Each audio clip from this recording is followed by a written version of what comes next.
Well. Hello, everyone, and welcome to Sketching Past Midnight Live, the show where we talk about all things comics, sci fi, horror, fantasy, pop culture, and everything in between, as well as some things that go bump in the night and cryptids and all the like. Good morning, good evening, good night, and good afternoon, wherever you happen to be listening to this.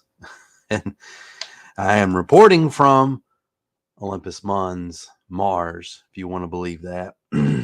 But regardless of where I'm at, which is not hard to discern for you tech savvy individuals and you internet sleuths, I am, of course, if I've not said it already, I'll post it again with big bold letters. CB Smallwood, host of Sketching Past Midnight Live.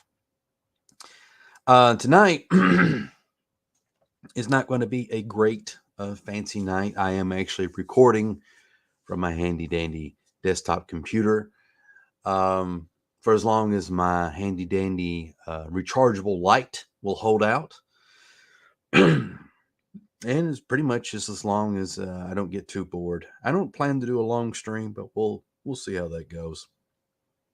Mostly just wanted to say hello to everybody and also kind of fill you in on where I'm at and what I'm doing, if that's of interest to you. But first, we got breaking cryptid news for you. Hopefully, this won't be a dud, but you never know with these things, right?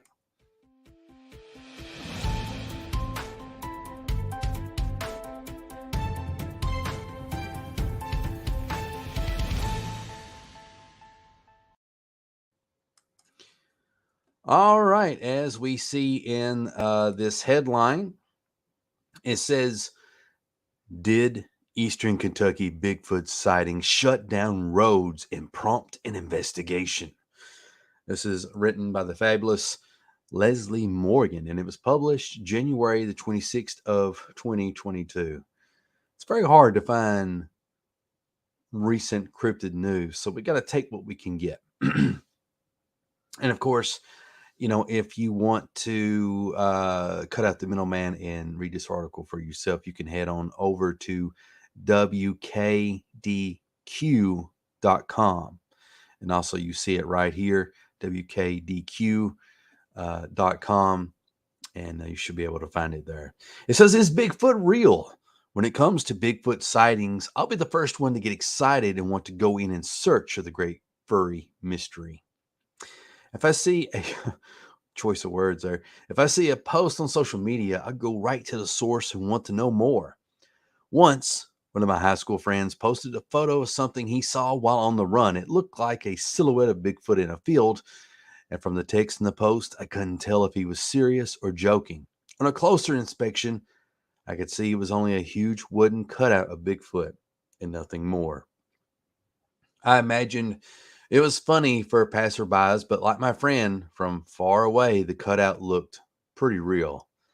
I noticed that this post had been shared many times, but by the looks of some of the comments, they thought his sighting was a real one. It's hard telling you how far intended his tongue-in-cheek post traveled on social media. I know you're not going to believe this, but not everything you see on the internet is real. Similarly, this is what happened when the post from Facebook page, the Georgetown Insider, a friend, knowing my love of Bigfoot sightings, took a screenshot of the wording in the community alert. And here's the text from the post. Georgetown, the county sheriff's department has shut down all traffic going in and out of Burton Pike in response to a Bigfoot sighting this afternoon. Ashley Stevens Hibbert of Georgetown was gathered acorns today on her Burton Pike property when she spotted the mythical beast at the top of a hill. I was frozen in fear because I knew it was Sasquatch, said Hibbert, still noticeably shaking from the incident. I took a quick picture of it with my cell phone, and then I ran back inside my house to call the sheriff's department. Deputies, working in conjunction with both Animal Control and the Scott County Humane Society, responded within minutes of Hibbert's call. Of course they did. Of all the things to respond to call to, that would be the one. And I'm not throwing shade either. I mean, I would drop everything I'm doing to go look for a Bigfoot. We had a couple of units in the area, sure, said Sheriff Tony Hampton. We got a lot of Bigfoot calls this time of year because the creatures are very active in cold winter months. Everett's cell phone was seized by deputies so they can conduct a forensic analysis of her photograph. Are you serious? Can they just grab your phone like that? Haven't committed no crime? Anyway, my hunch is that your typical Midwestern American Bigfoot, says Sheriff Hampton, I'm not prepared to rule out the possibility that it's a chupacabra, which are very migratory this time of year. Okay. I moved to the county so I could be safe, said a tearful Hibbert, but I've already called my realtor and told her that I'm moving back to the city. I'm not going to read this whole thing. Folks, it appears that another cryptid article is a dud and our time has been wasted. All right, let's just get rid of that and let's get back to the, life as we know it. So what are we looking at here? Well, we're looking at my sketchbook. I've got, my utensils of mayhem. I got my cheap Walmart brushes. I really do need to, and I got it saved in my Amazon account for a decent, nice brush. But I do have some fairly decent nibs going on here. Got that. This is one of my favorites, or growing to be one of my favorites. And I got another thing here. If I can just pull it out. I got this little devil too. Trying to figure out what the crap Del Keon inks with, especially in the early days.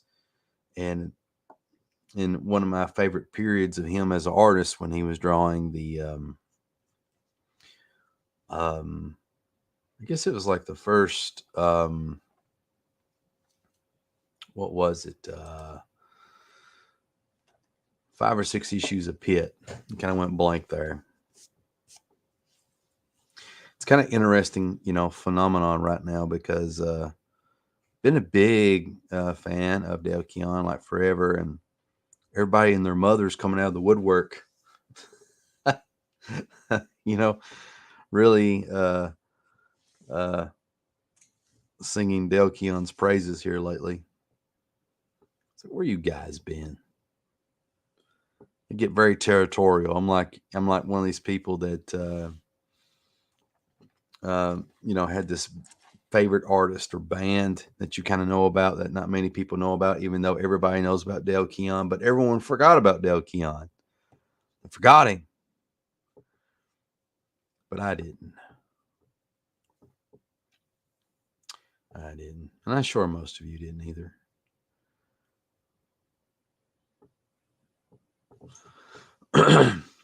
And I apologize. You cannot really see the quality of the inks. I guess every once in a while I'll have to hold this up. The camera kind of looks blurry. I don't like that. Wonder if I need to wipe the lens. I also want to say hello and much love to my friends over on Odyssey. I've been fortunate enough and blessed to get I think it's 111 subscribers or followers. I love Odyssey. It's great. It's a great platform. And, honestly, I suggest everybody get an Odyssey account. It is the way to go.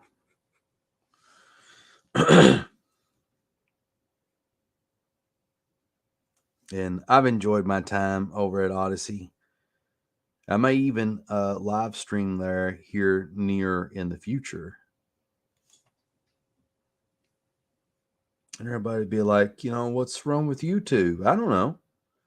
I like YouTube. I really do. But I have a few problems,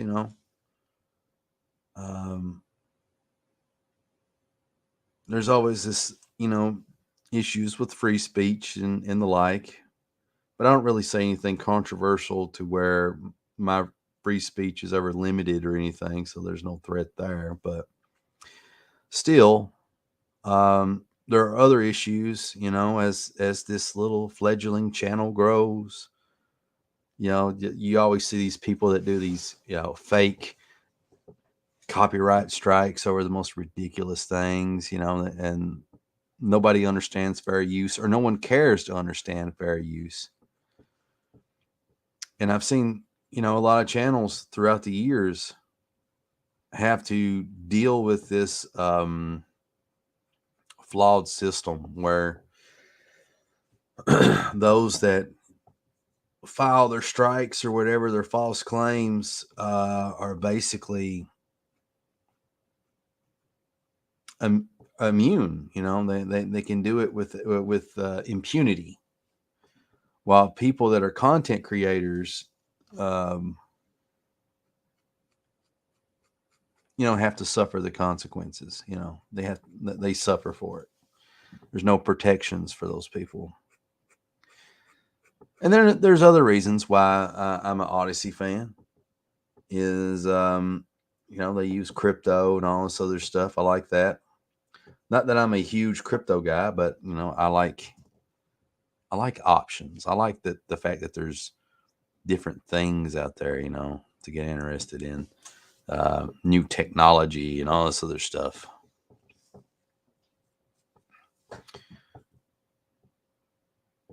And I always try to stay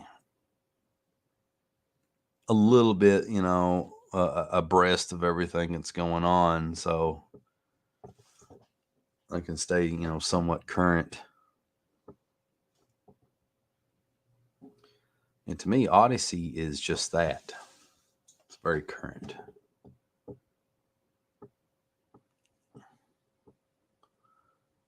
Running out of ink with my nibs. It's time to pull out the small daddy nib.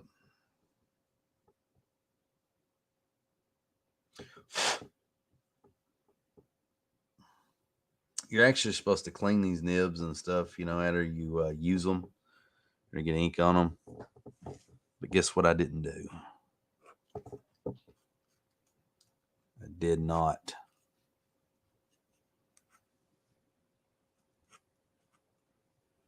This one's not wanting to ride at all. What's going on with you, little buddy? I'm doing these little test scratches here on the side. Be nice to have a napkin or a cloth or something nearby.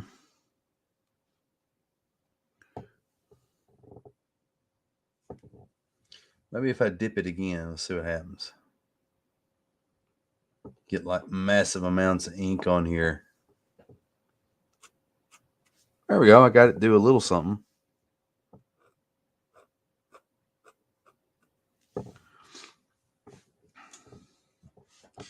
So this is actually a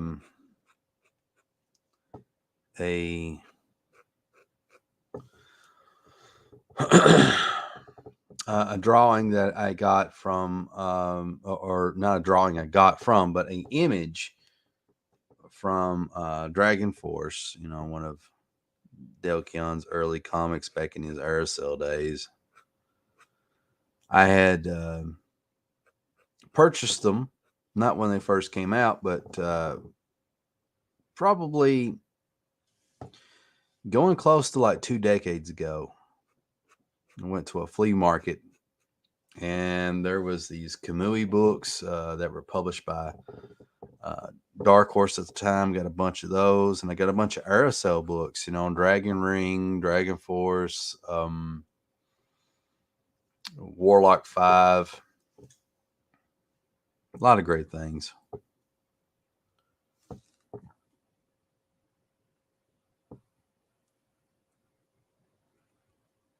And I remember that was also the time I bought 2 albums at this time. It was Meredith Brooks. She sings that song, I'm a bitch, I'm a mother, I'm a child, I'm a nana, I'm a sinner, I'm a saint. I do not feel ashamed. Got that one.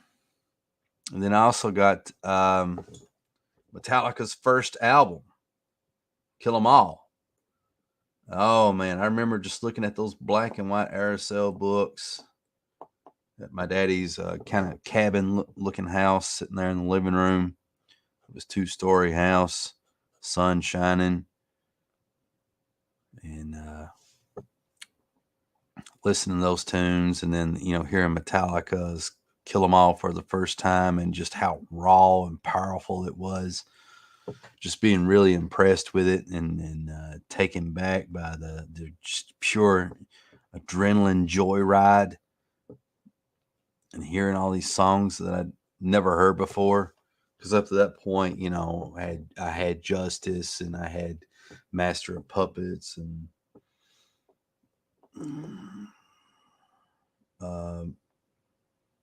gosh, I don't know. Maybe Load and Reload. I can't remember.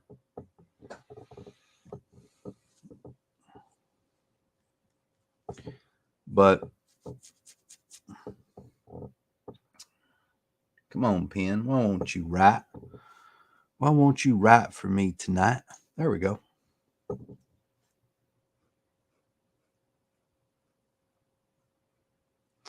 But I can't remember. I remember what order that I bought my Metallica albums in, but I can't remember at what point Kill 'Em All came in for some reason. It doesn't matter. But it was great, and it was kind of like summertime, warm weather. To some degree, I kind of prefer, colder weather. But that was a good memory. Still is a good memory. Let me close in here so you can actually. Come on, camera thing. Can you? Looks awesome when you tilt it. They always do, don't they? Oh man.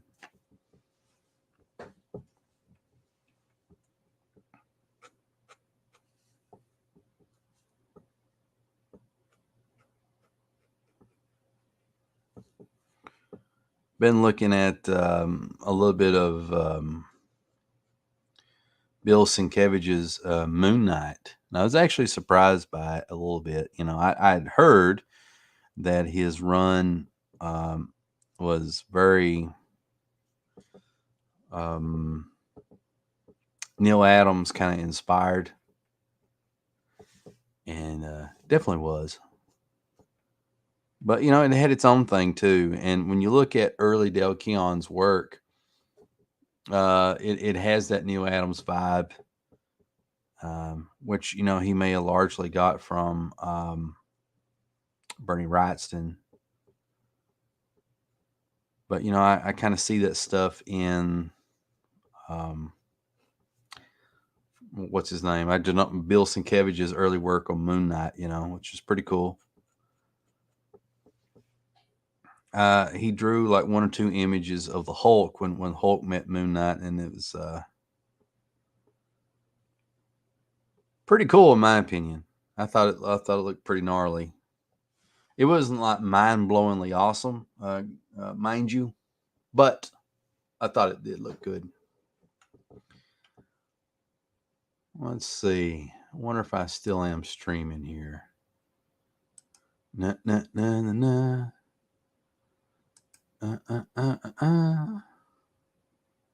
Heck yeah. Looking at myself at camera on camera right now. Yeah.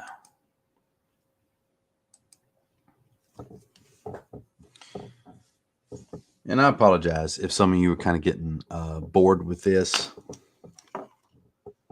Just really felt like live streaming for whatever reason.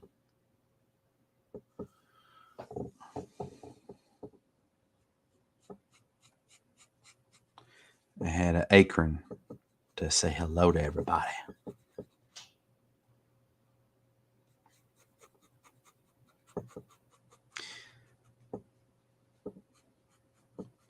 One of the things I'm trying to learn from Dale Keown is, especially in his early work, going up to Pitt, is his cross hatching, his shading, that sort of thing, you know.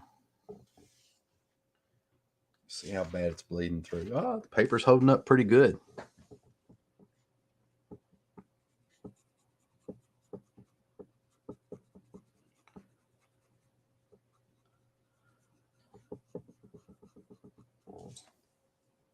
I really love the Dragon Force stuff.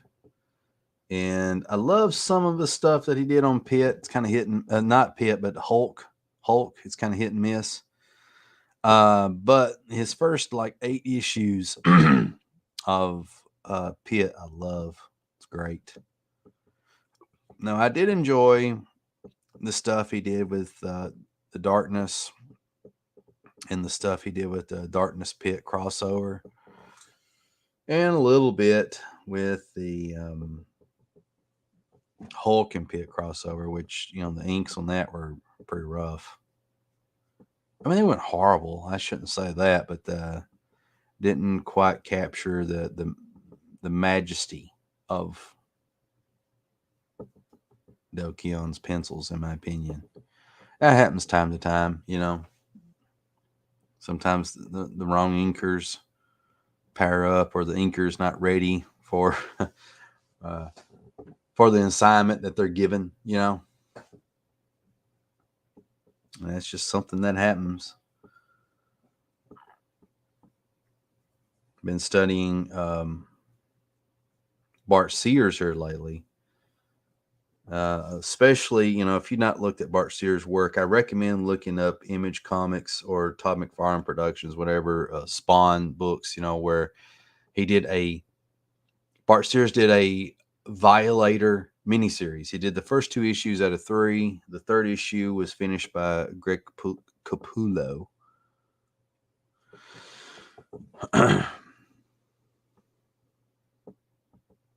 And it's awesome. The Admonisher steals the show, and I believe it was written by one of my favorite writers, and probably yours too, Alan Moore, unless I'm mistaken. And also, I'd like to mention that one of the inkers on that, I think, now, though I may be wrong, is Mark Pennington, which you will see later in this conversation means a great deal to Bart Sears, in my opinion, because, you know, Bart Sears has drawn Justice League Europe. And, you know, during that time, you know, he was still finding himself as an artist and all that crap, you know. He wasn't quite the Bart Sears that we'd come to know and love. I think, you know, when he started doing that Brute and Babe stuff is when he started really reaching pinnacle Bart Sears. But anyway, God,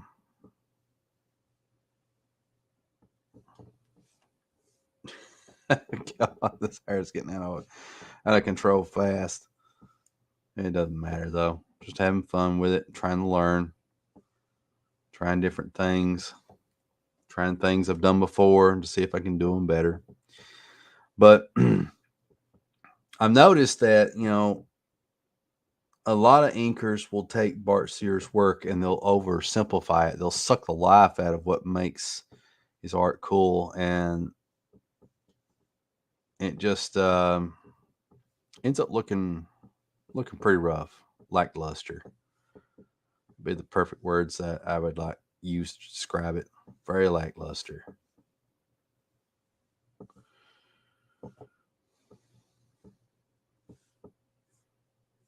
It's a pretty wild mane this guy's got. Of course, you know, when Del Keon draws a wild mane on the dude, it looks awesome. But when I do it, it looks like total crap. But that's okay, because we're learning here.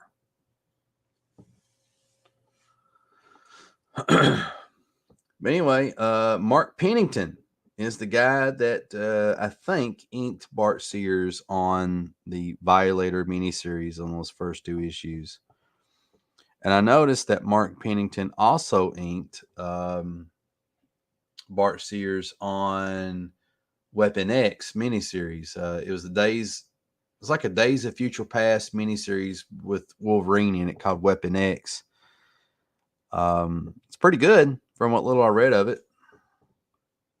Art is spectacular. I mean, it's not like mind blowing or anything like that, you know. But I definitely recommend you all check it out.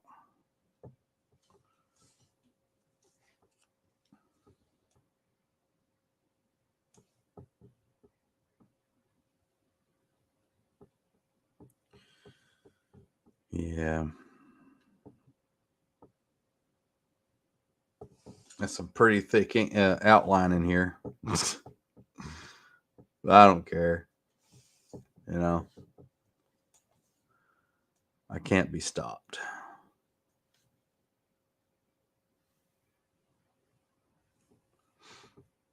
I love how Del Keon in the old days, you know, when he had more of that Bernie Wrightson thing going on,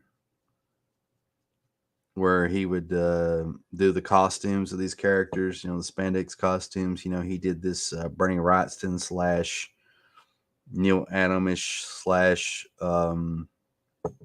John Byrne thing, the way he shaded them. That's kind of one of the things I'm trying to learn here.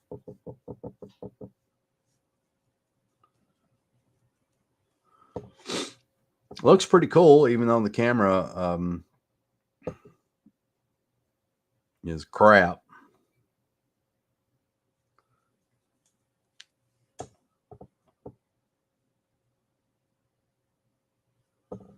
Yeah, I like that. Looking good. I'd buy that for $1.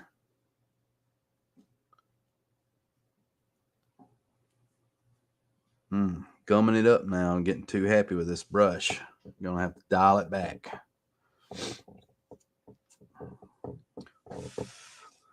I need to set my hand down on the paper so I can get over here and ink. But I guess since it ain't like a serious drawing, it doesn't matter. Ugh.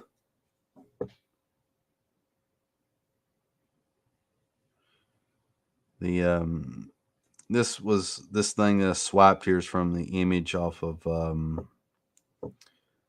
Dragon Force's one of their covers, and it had basically I think this guy's name's Ethan or something, and he's, you know, holding a staff, and you kind of see how I scratched in with a pencil, kind of how where it would go, and it's still doable, but like I think I needed to tilt the fist a little bit more this way, so that way it's more organic.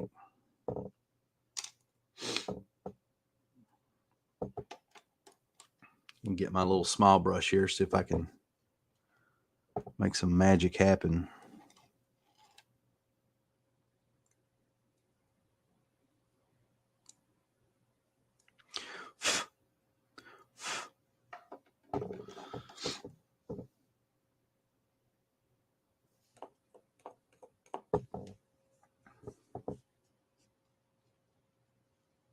Oh, now where's my ink at? Why are we not flowing?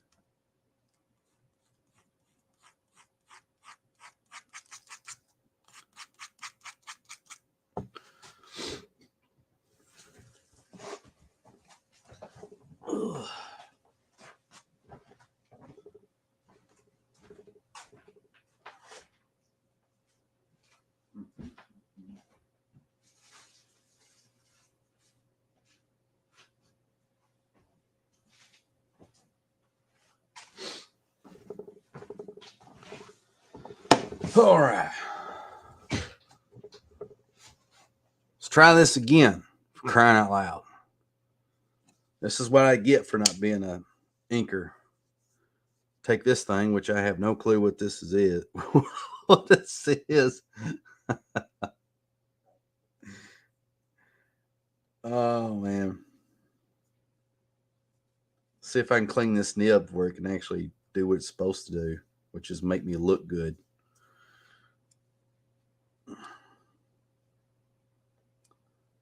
I apologize for anybody that's watching in live or in the replay.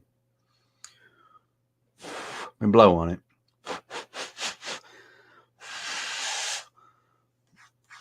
All right, let's try this again. Look how shiny and new that is with my crappy camera. Nothing like hand sanitizer to get the ball rolling. Let me answer a few quick comments before we get the show back on the road. Devil Flyer Momentum says, looking good. Thank you. I appreciate you tuning in with us on this fine night or day. I guess it's day now. Looks like Del Keon. You're correct. It is Del Keon. It is actually, well, let me see. Let me pull up my screen here. It is the cover of Dragon Force number 8. And basically, you know, I sat and looked at it and penciled it out, and now I'm inking it. Hell, CB. Well, hell to you too, good sir. But I'm trying to work on my pencils, and as I was saying earlier, everybody, big Del Keon fan, and trying to learn his cross hatching and his use of shadows and shading and stuff like that. And I'm a fan of the stuff he did on Dragon Ring and Dragon Force back when he had more of a Bernie Wrightson thing going on. And also a fan, a little bit off and on, what he did in Incredible Hulk. It's kind of hit and miss for me, but I love the first 8 issues of Pitt. This thing just will not ink. It's weird. I had it working a while ago. There we go. Got a little bit. What time it's working, I better hit the iron hot. It may change its mind.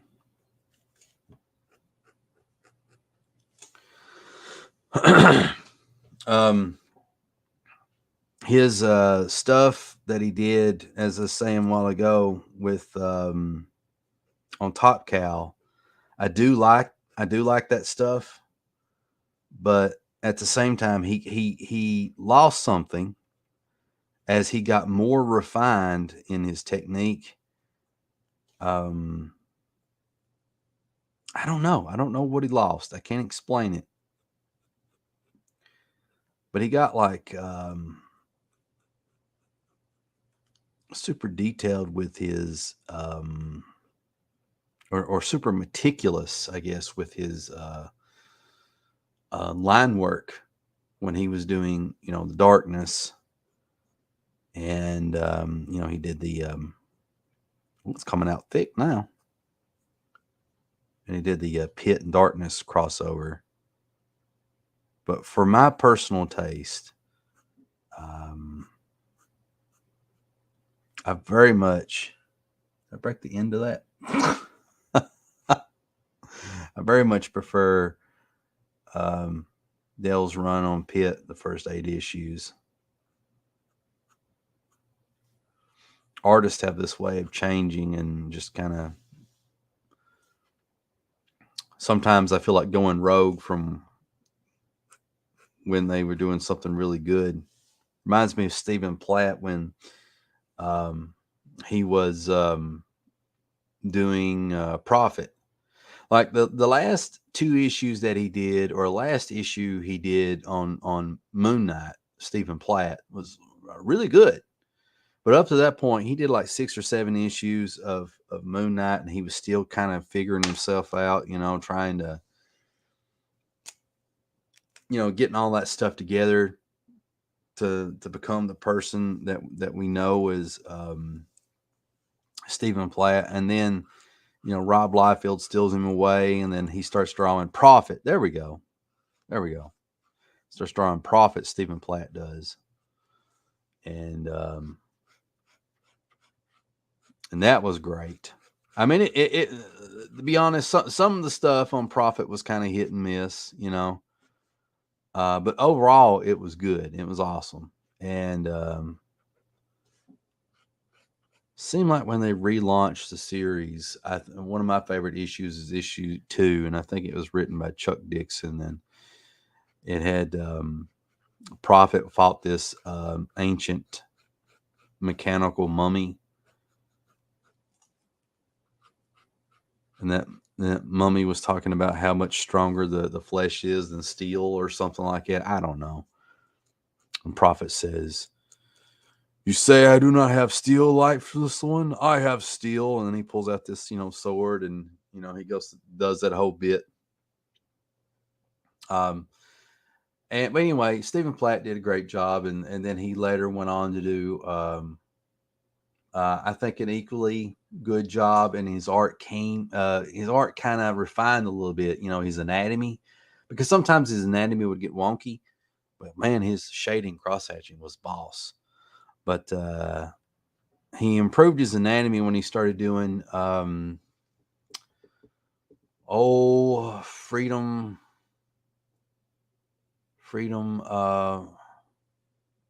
what was it? It was that Jack Kirby and the other guy of Simonson, Captain America type character. I cannot remember what it was called, but Rob Liefeld had got the rights to it. Fighting American, I think that's it. And he did some issues on that. That was pretty good. But now, Stephen Platt has morphed away from that. He doesn't like draw that way anymore. He's still a great artist, better than me, way better than me. But I'm just saying. Okay. I've butchered. Looks. I think it looks great, except for the hair. But you know what? They all can't be winners, and that's the purpose of a sketchbook, is to figure this stuff out.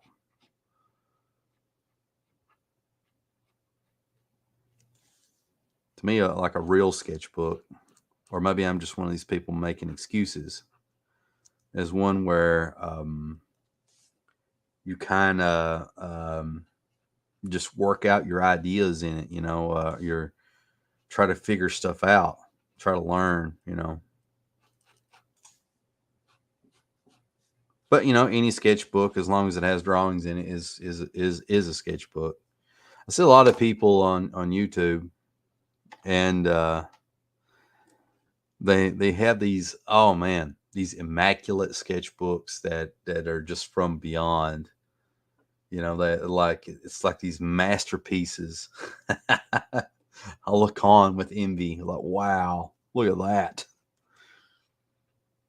But I just want to encourage anyone watching live or watching the replay that do not be dissuaded from those people's sketchbooks. Okay, don't worry about where you're not as an artist. In comparison to those fantastic people that seem ungodly with their skill and their imagination.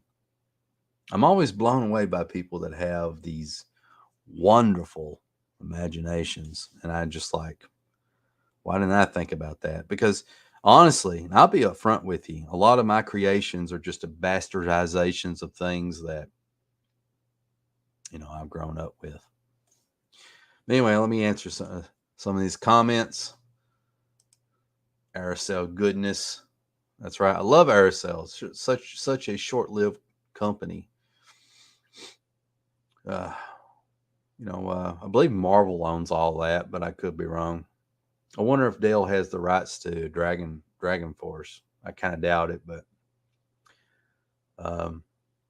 I'm glad that Marvel probably doesn't realize that that they own that stuff, or else they would butcher it, in my opinion. John Burl. What about John Burl? John Byrne's style changed. It did.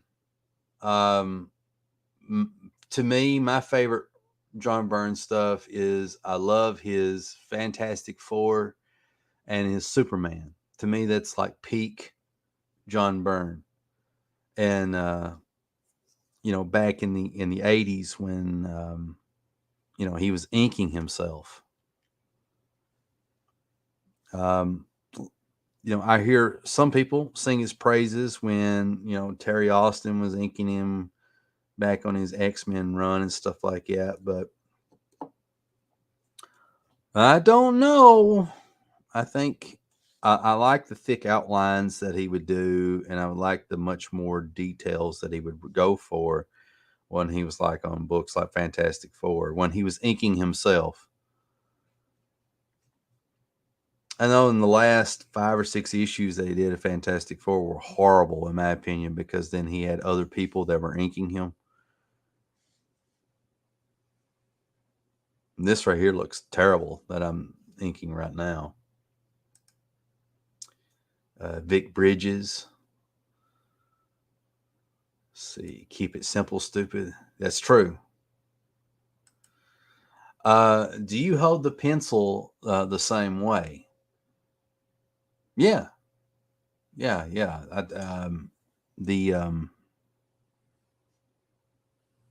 I guess I can tell the origin story of my pencil holding. I did pretty good with this because I was looking at reference as I was drawing it and then later inking it. But now, let me move this. Now as I ink this, I'm doing all the same line weights, and I get annoyed at artists that pretty much ink all their art the same line weight. It's like it's big name artists that sometimes do it too. But can't say nothing to them because they'll block you. Everybody's very sensitive, and here I am doing the very thing that I get annoyed at them over. But anyway, to answer the question, let's see here. Do you hold the pencil the same way? Yes, I do. And there's a reason behind it, and it goes all the way back to kindergarten. I was in kindergarten, and all my classmates were sitting there, and everyone was, practicing writing their names and that stuff on that lined paper that was about, had lines going across it that big, preschool paper or whatever it is. And we had these right about here. We had these big, thick rubber things about this thick, and they had these indentions on them, these grooves, and I've never seen anything like that. And it's like weird holding it, and then I was looking at everybody, and I swear, it seemed like every kid in there was holding the pencil differently. They was holding it like this, and I felt like I saw like one guy looked like he's holding it like that, and there's like people holding it this way, and I was like so confused. Like, how do you hold this booger, And I remember the assistant teacher. She was a very, very impatient woman. She just, honestly, she shouldn't have been an assistant teacher. I don't know what her deal was, but she sucked big ones. Anyway, she came over to me in frustration, and it's like, I don't know if I asked her how to hold it or if she just like saw me struggling and decided to help out in her own way, whatever that might be. And she's like, well, hold it such and such way. I'm like, okay, you mean like this? She's like, no. You need to more like, so like this. No, you need to, no. Oh, so hold it like this. And then finally something like this happened, and like there, like that, just like that. And she just kind of blowed and walked away in frustration because she could never get me to hold it the way she wanted me to hold it. And so that's what I did. I learned to write and draw the whole 9 yards, holding the pencil this way in kindergarten. And the funny thing is, I believe I was left-handed. So stupid. So shoot. Uh, this is a really sucky little quick sketch of one of my favorite Batman that nobody ever talks about, and that is Azrael, or however you pronounce it, Azrael Batman. When Batman broke his back in the 90s, that's such a cool thing. I mean, it's a terrible thing, for something like that to happen, but whatever. Just I just think it's such a cool visual concept. To me, I like it when he got the gloves and he still had the Batman suit, and then I like when he went full on, the blue and gold suit, which was awesome. Now I do like the red and gold suit that came after that, but it just wasn't as cool as the blue and gold. It was just a different thing.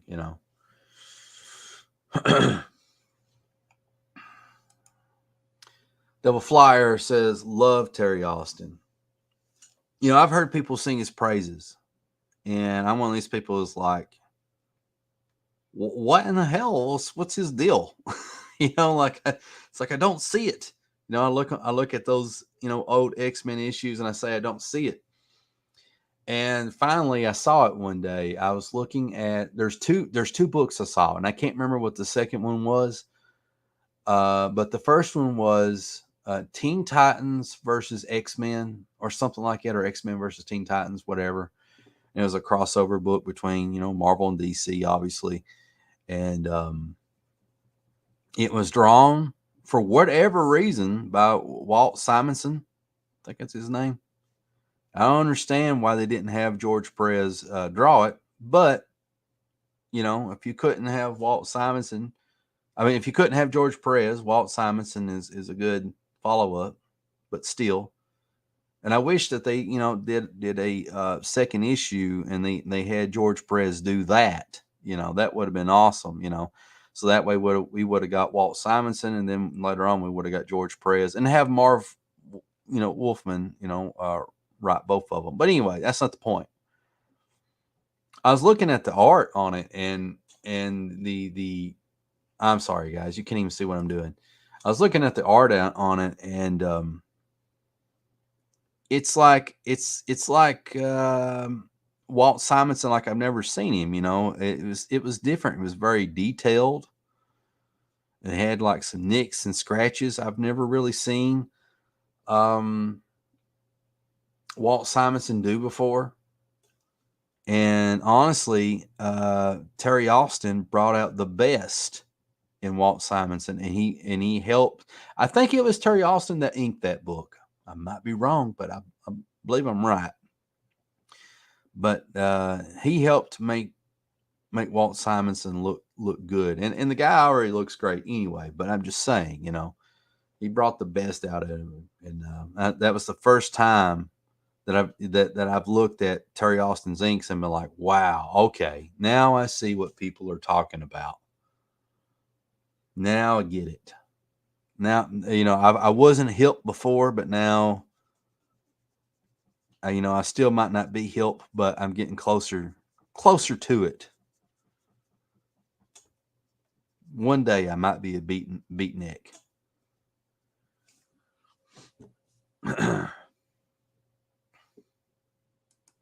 Our most excellent friend from NTM Comics is just stopping by to say hello. I'm glad that you did.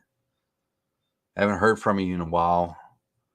I think, but I took no offense to it, because I know that you were working hard on drawing, inking, lettering, coloring pages for your comic Mavericks. Trying to get that done. Must be nerve-wracking too. Not to throw you off your game, to have a campaign fulfilled, and you're like, oh my gosh, I got to get this stuff done. Gotta get this stuff done, or people will never love me again. But I have faith in you. I know you'll knock it out of the park. But you've been working hard on that. I've seen a few, not all, of your Indiegogo updates. I've been working hard too. That's one of the reasons I haven't been doing a lot of live streams and stuff. I just, other than live stuff, I've been trying to finish drawing my Wildcat anthology pages.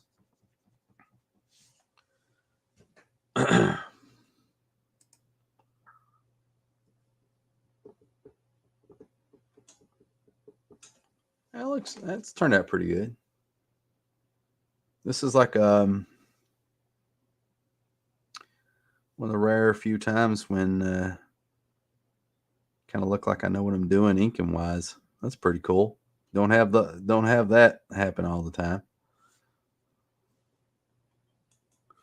Just trying to experiment and see what's going on. So I don't have sketchbooks. I have crap books. I give myself permission to be as crappy as I want to be. It's about the only way that you can get good. Is be willing to make a visual fool out of yourself.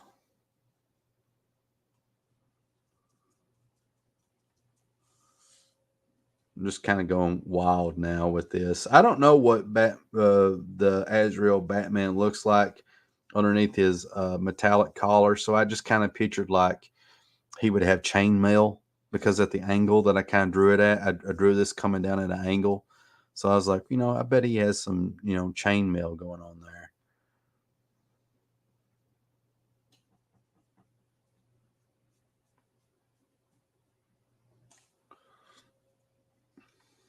Let's see. I like Burns inks. Yes, they're great, especially on Fantastic Four and on Superman.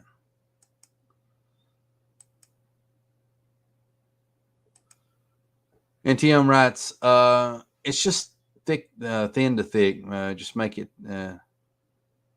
have that bounce. If you don't nail it right first try, go back over it carefully and build it up.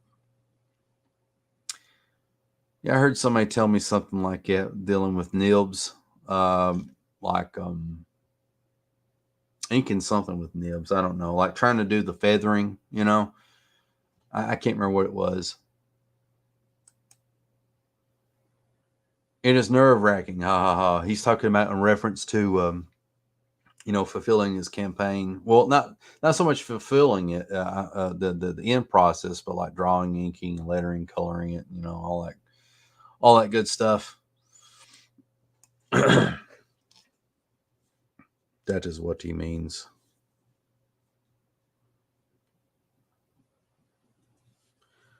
I'm just kind of going rogue here, trying something out, adding some texture. Okay. I need to draw something else so I can continue practicing my inking. Let me pull up my reference here, scroll down.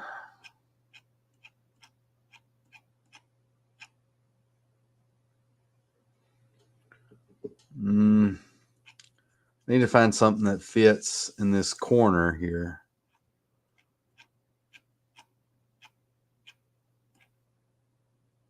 I don't know. All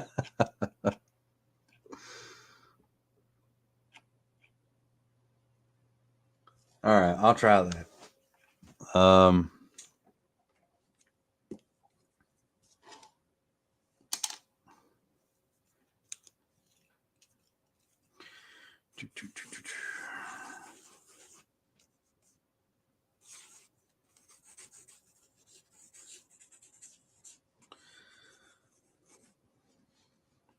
Notice how I got quiet. It's hard for me to think, talk, chew bubble gum when I'm actually drawing, because drawing is when I'm actually doing a lot of my thinking. When I ink, or anymore when I try to ink, I am basically, done all the thinking already. Now it's just kind of tracing and a little bit embellishing.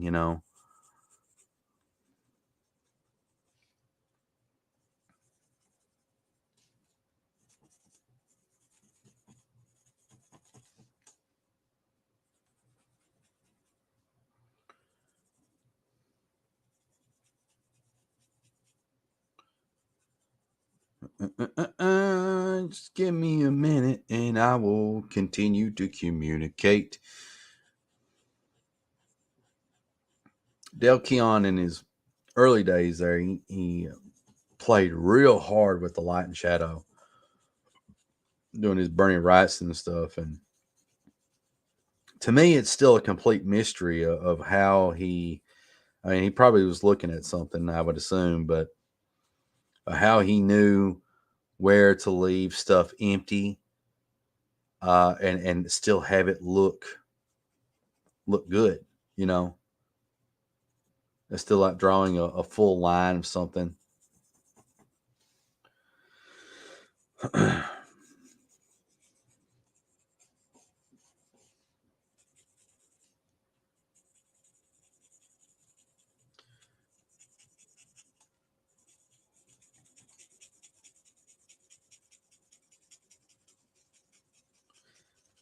Other artists that I've been looking at here lately, for the past couple months, even though I haven't done much studies of, is John Romita Jr., especially his runs on books like Daredevil that nobody remembers, and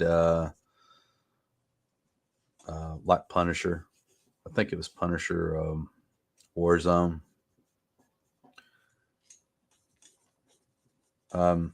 He was doing a blocky stuff back then, but it still wasn't as heavy as it would later come out to be. And it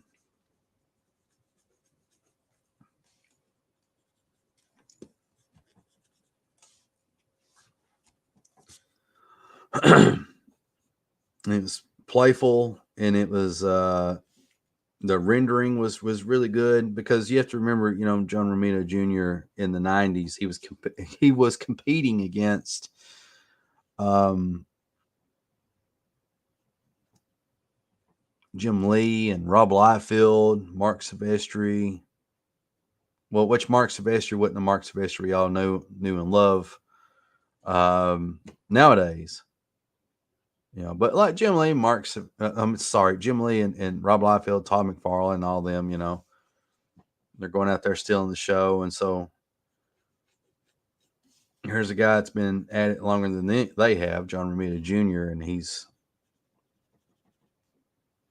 trying to up his game. And you could see that on stuff like Punisher and also on Daredevil. But he never really got the credit for it, in my opinion. And I really love his layouts in those, his backgrounds, all that stuff.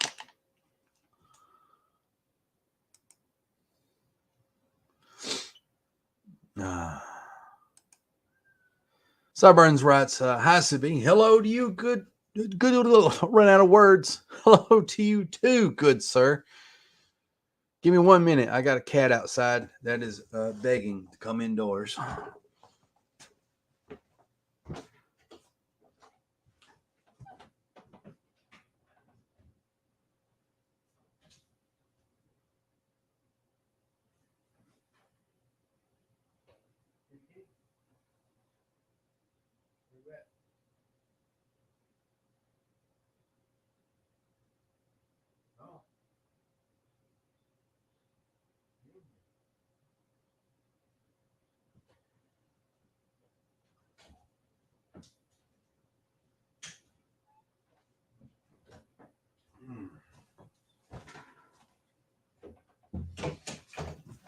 Okay. Heard a cat underneath the house. Go open the door. He's nowhere to be seen. Like, get in here. Come on. He finally shows up.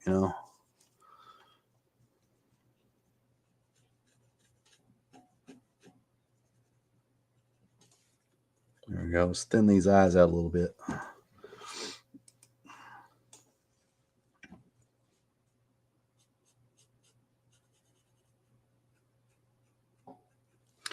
On this drawing right here, I am using reference of Del Keon from his Dragon Force run, but I'm kind of allowing myself the flexibility to change things as I want, and kind of do my own thing. So, you know, pick out what I like, disregard what you know, what I, well, not so much what I don't, but what's not really my preference. So I guess I'll disconnect that and I'll try this.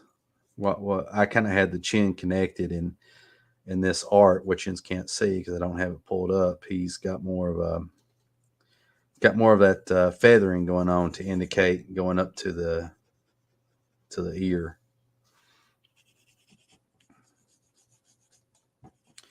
You know, we were talking about inkers a while ago, like people like Terry Austin. I tell you a great inker that nobody really talks about. He doesn't really get credit for it, but what is Bob Layton? Bob Layton, B-O-B Layton, who would, you know, later in his life become like publisher at one point. After Jim Shooter was ousted from Valiant Comics. But anyway, Bob Layton. There is an issue. I think it's one of the early issues of the Defenders. A Defenders annual, and look it up. You know, you could probably pull up Bob Layton's Wikipedia or whatever and find his bibliography. I don't know how to pronounce it. Bibliography. But anyway, and look for something that Defenders, or look up John Burns' bibliography. I can't pronounce that. Just look it up, my friends. And on that book, unless I'm mistaken, Bob Layton inked John Byrne, and it's some of the best inks I've ever seen. You know, because it kept that playful side that John Byrne had at the time, but it added like feathering that's pretty cool. The feathering that we would later see Del Keon in his early years embrace. So that's pretty cool. I like that.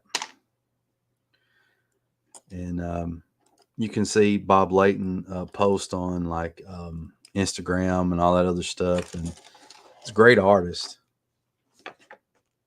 I really like how he kind of does his feathering and stuff like that. You know, it's like old school, and so that's one of the things I'm trying to put in my art.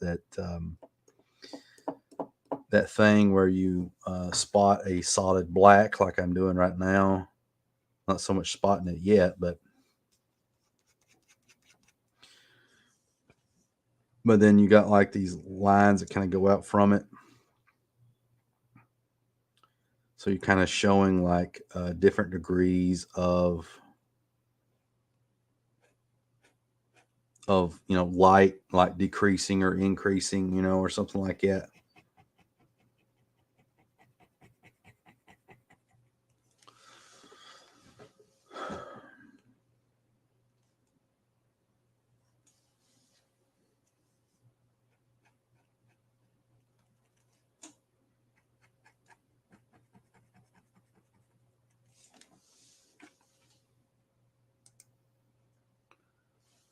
Let's see. I don't know if you guys can see this or not. All right. I'm sorry about the camera and the angle and everything. I'm drawing at my computer desk.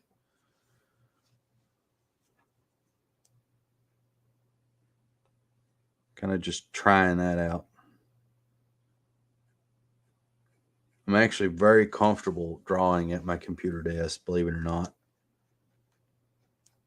I do not enjoy at all um, drawing comics at my expensive $130, whatever it was, drawing table that I bought from Amazon, drafting table or whatever. I don't know why I don't enjoy it drawing there. I mean, I should.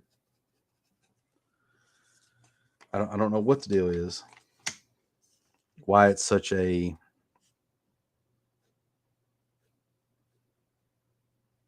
drag to me. I don't know.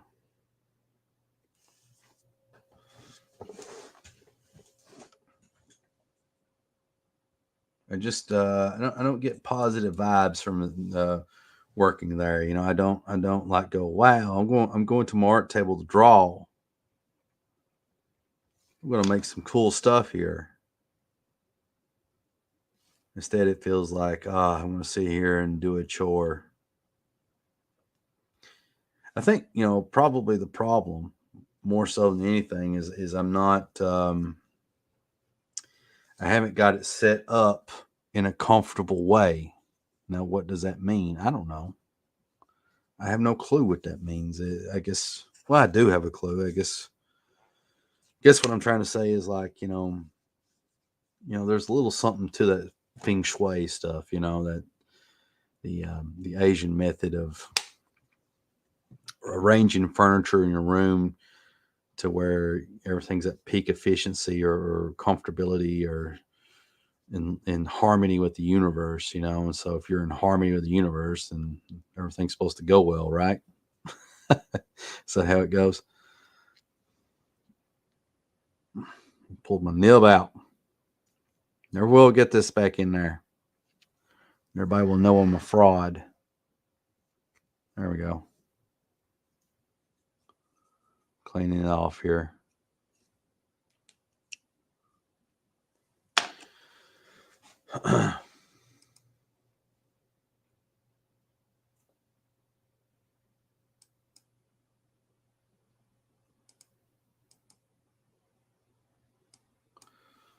Okay, let's see here.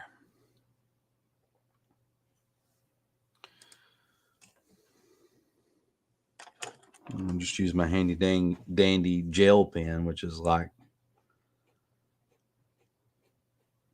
gel pens are cool, but they're very unruly. They do what they want, and that's just how they are. Out of all the inking tools, I don't think that's should be considered one.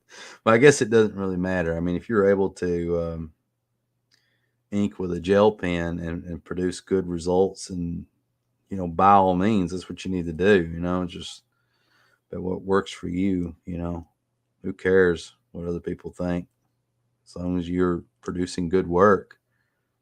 But then again, if you're not producing good work, what does it matter anyway? As long as you're happy. But I guess if it's about producing commercial work, then it does matter. So because then you're trying to get people to buy your stuff. And I want people to buy my stuff, so that's why I'm sitting here trying to learn how to draw in ink. Maybe I'll get people to buy my stuff. I don't know. My first go around with my first crowdfunder for the Wildcat first issue did decent. It really did. I had I raised about $600 or $700 of a $1,500 goal that first whack, but I didn't quite cut the mustard. I didn't get to the finish line with that one. And now I'm about to finish this anthology with 6 or 7 of my other friends. We're going to launch here soon. We already got a pre-launch page for the anthology.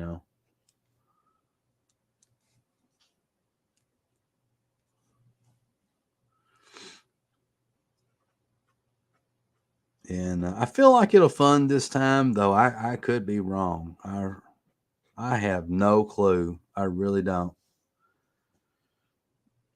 I think my career, if there's one to be had, I think I feel like the destiny in my career is one's going to be a continually great struggle. You know, it's just going to be like, you know, I don't think there's going to be this thing where I'm going to come out and be a great hit or anything like that. I think it's just going to be a slow grind getting to where I want to go, you know.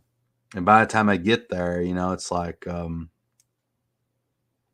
it won't be this thing where you get like your black belt and like karate or something like that, where like you know what's coming and and you can savor the moment. You know, by the time I get to where I want to get my comic book career, if you can say that, um, you know, the moment will have, you know, it'll already come. It'll gradually come over time, and and I won't get to savor it, you know, because I'll be busy making comics. If that makes sense. Getting a little waxing philosophical here.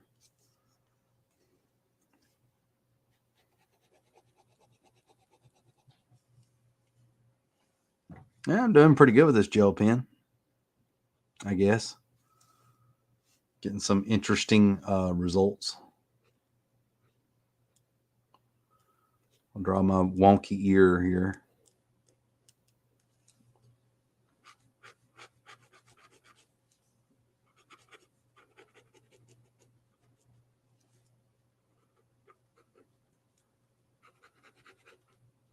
Shoot.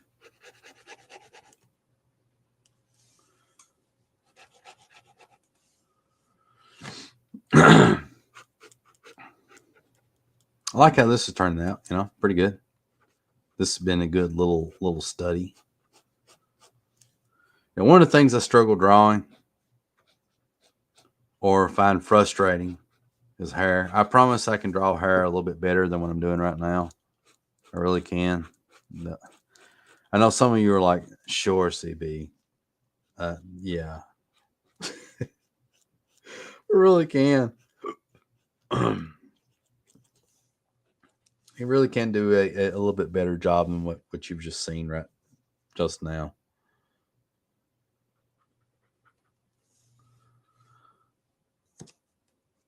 No lie. I'm telling the truth here.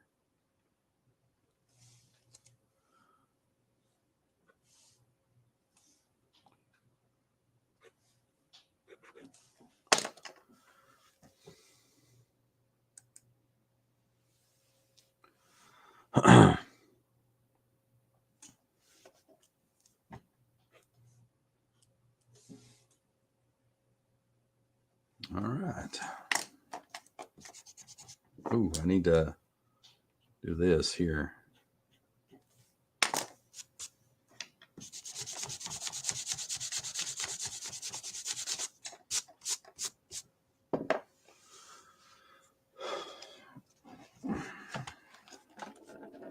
There's how that little sketch has turned out.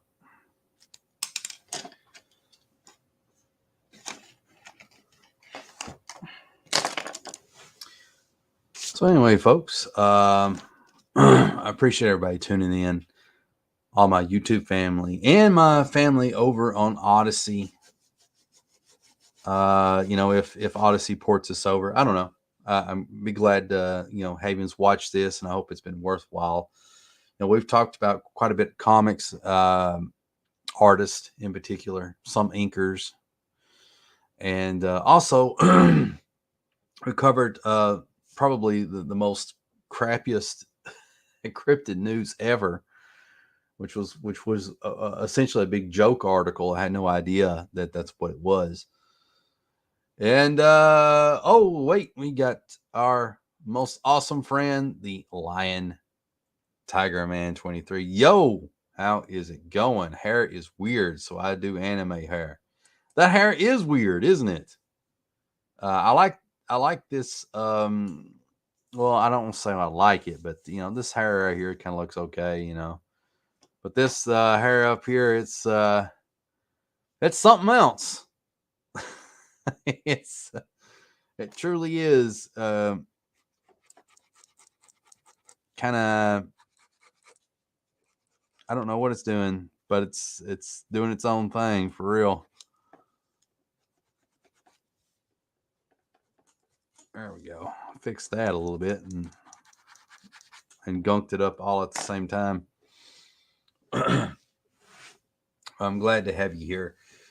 Okay, let's see. Let me think. I guess we've reached the end of the video. Time to say goodbyes, and I appreciate everybody tuning in. I just really wanted to do a live stream where we just kind of talked and hanged out and said hello and let everybody know that I'm still working on the Wildcat Anthology. Everybody's still working on the Wildcat Anthology and kicking butt. And we're getting close to finishing. And I think maybe in June I may launch it. For reals, get it out there. I'm wanting to get it finished or get it very close to finished before I attempt to launch it, because I just want to be able to fulfill quickly. I don't want to deal with any mishaps or anything going wrong where I have to tuck my tail between my legs and go before the backers and say, well, guys, I'm sorry, this thing happened, that thing happened. And that's not me throwing shade at anybody else or anything like that. It's just, I don't know. I like to have my ducks in order or whatever.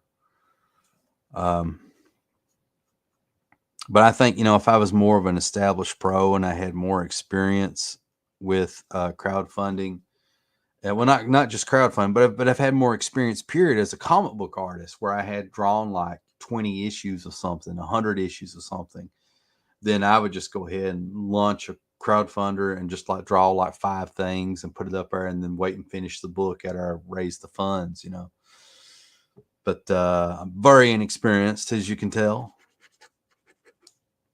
Just kind of working on things. I got these little scribbles here. This is a very terrible Jim Lee head. It's actually that one guy that was like the de facto leader of Gen 13. And I got a little bit of very crude looking Bart Sears stuff, a decent Jim Lee head here.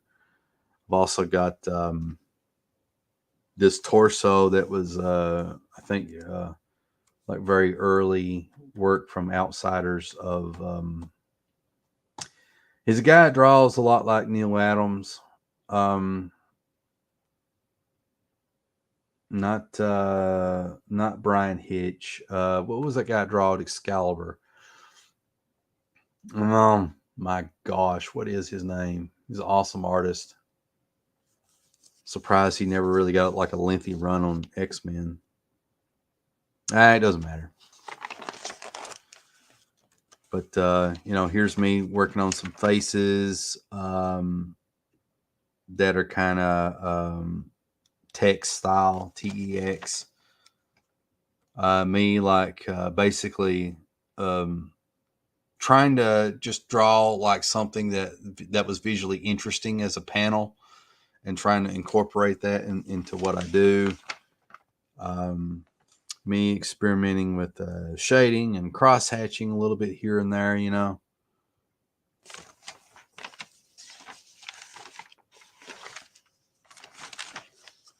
kind of some Stephen Plattish stuff going on here. Yeah, a little bit of Liefeld-ishy. Look at these crude cross hatchings, with different instruments of mayhem. But anyway, yeah. So I just want to thank everybody for tuning in. I hope this has been entertaining for you. I appreciate you hanging out. I just want to remind you that love y'all, to please be the tide that rises all ships, to be the change that you want to see, and I happen to believe that that if you truly have righteousness on your side, and you're in trouble, then mighty forces will come to your aid. And as always, friends, carpe diem. And I will see you in the next video. Well, hello everyone, this is CB Smallwood, and I just want to say thank you for taking the time to watch this video. And if you want to support this channel, then please head on over to newempirecomics.com. Again, that is newempirecomics.com. And the most important thing that you can do right now, other than hitting like and subscribe to my YouTube channel, is do this. Click on the Join the Mailing List button so that you'll be the first to know when our comics are being crowdfunded, exclusive free goodies, news, and more. You also can click it here, which will take you to the mailing list sign up. Just put in your name, your email, hit subscribe, and you are done. So if you want to be notified when I launch a crowdfunder, or whenever I'm giving away something for free, which I may do on occasion, this is the way to go. Thank you for taking the time to watch this video, and thank you for your support.